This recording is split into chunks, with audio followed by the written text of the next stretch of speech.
Will 442 aluminum wire work for the service entry from the meter base to the panel in the house? Welcome. My name is would be glad to assist. Is this a new installation or existing? What is the size of the service? Main breaker? If existing, is the main breaker outside at the meter location or inside the home? Let me know and we can continue, thanks. There is a main in the house and at the pole under the meter. 200 amp. The run is 42 feet. It is going to be buried in conduit. Okay, thanks. If there is a shutoff at the pole, that is considered the main for the home even with a breaker in the panel inside.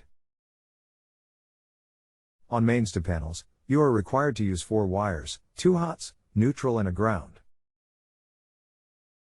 Underground wiring is used or XHHW wires 40 to 40 to 20 to 4 on 200 amp, you will need 40 aluminum wire for the installation. Below is how the main to the home panel looks like on the 4 wire connection.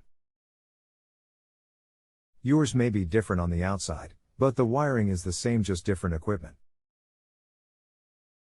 Let me know anything further needed or clarification. Thanks.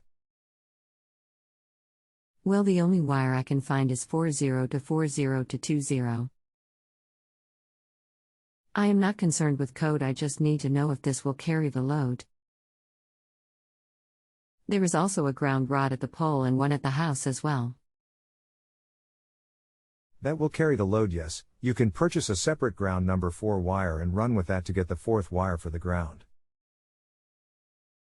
They do not have to be the same bundle but all together. There is supposed to be a ground rod at both locations, but without the ground from the pole to the house, it can cause grounding issues in the home on a safety standpoint, and why I would add another wire for the ground if it was mine. There is no ground from the power company. There is only 3 wires coming in from the service, 2 hots and a common. The only ground is the ground rod. I know there is no ground wire from the power company, thanks. The utility supplies 3 wires only to every home. The grounding system originates at your main, which is at the pole. That is the origin of the ground. From the main you have the ground wire that connects to rod, then a wire from the main to the other panel which called a sub-panel at the house. It too gets a ground rod. Please look at the diagram I posted, it shows how it is all connected. The difference is, in your case the panel is separated from the pole main, so in that case you must have the ground rod also at the home. If you have a home improvement or appliance question and want to chat with an expert now, visit justanswer.com/YTHI.